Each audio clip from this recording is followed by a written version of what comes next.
Hello, আসসালামু আলাইকুম। বাচ্চারা কেমন আছে সবাই?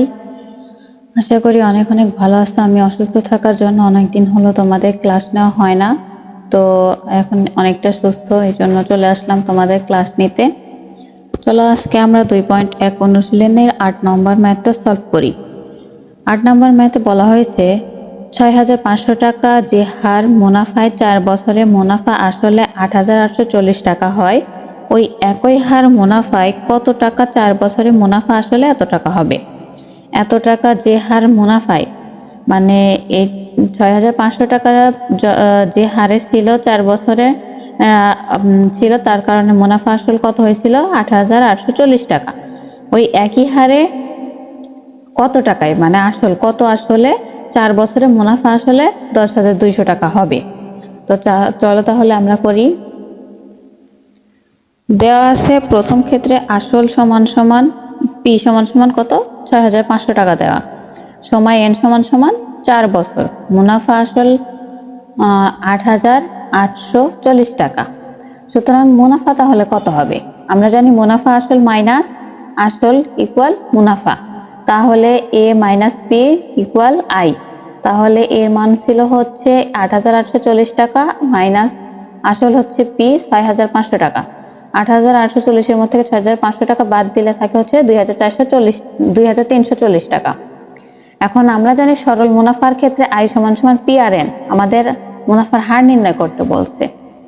এখন মুনাফার হার নির্ণয় করতে গেলে আই দরকার, আমাদের পি আর এন দরকার, কিন্তু পি আর এন এখানে ছিল কিন্তু আইটা ছিল না, এই জন্য আমরা আইটা বের করে নিলাম। তারপরে হচ্ছে R is equal to I divided P N, তাহলে মুনাফার হার হবে মুনাফা ডিভাইডেড আসল ইন্টু সময়। তাহলে মুনাফা পাইছিলাম কত 2,340 টাকা, আসল ছিল হচ্ছে 6,500 টাকা, ইন্টু সময় ছিল 4, কাটাকাটি করলে 9 ডিভাইডেড 100 টাকা আসে। তাহলে মুনাফার হার কত বের হলো 9 ডিভাইডেড 100 টাকা। এরপর বলছে যে ওই একই হারে পরবর্তী আসল মুনাফা আসল যখন 10,200 টাকা তখন আসল কত। তাহলে আসল নির্ণয় করতে গেলে হার হচ্ছে আমরা পাইলাম 9 ডিভাইডেড 100 টাকা, সময় এন সমান সমান 4 বছর, মুনাফা আসল এত টাকা।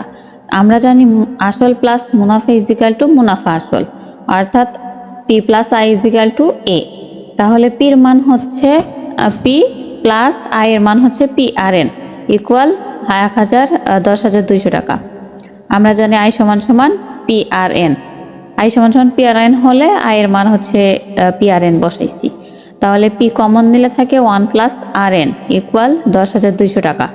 পিকে যদি আমরা সাইড করি তাহলে আসে 10,200 টাকা ডিভাইডেড 1 প্লাস আর এন, তাহলে পি হচ্ছে আসল, সুতরাং আসল ইজ ইকুয়াল টু 10,200 টাকা ডিভাইডেড 1 প্লাস 9 ডিভাইডেড 100, আর এর মান ছিল 9 ডিভাইডেড 100 ইন্টু 4।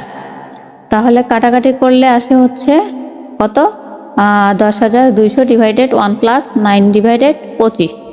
এখন যদি আমরা লসাগু নেই, এর নিচে মনে মনে 1 আছে, 1-এর সাথে 25 লসাগু করলে 25 হয়, 25 অকে 25, 25 1-এর সাথে গুণ করলে 25 হয়, প্লাস 25 25-এর মধ্যে একবার যায়, 1 গিয়ে 9-এর সাথে গুণ হয়ে 9 হইল।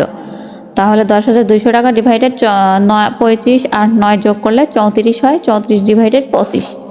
দেন 10,200 টাকা ইন্টু যেটা নিচে থাকে সেটা উল্টে গিয়ে উপরে গুণ আকারে হয়ে যায়, তাহলে উপরে 25 উপরে গিয়ে গুণ আকারে হয়ে গেল, আর ডিভাইডেড 34। এখন 10,200-এর মধ্যে 300 বার যায়, 300 আর 200 325 গুণ করলে 7,500 টাকা। এটাই আমাদের নির্ণয় আসল। আশা করি সবাই বুঝতে পারছো, আর বুঝতে না পারলে অবশ্যই কমেন্টস করে জানাবা, আমি আবার বোঝানোর চেষ্টা করব। ততক্ষণ পর্যন্ত সবাই ভালো থেকো। আল্লাহ।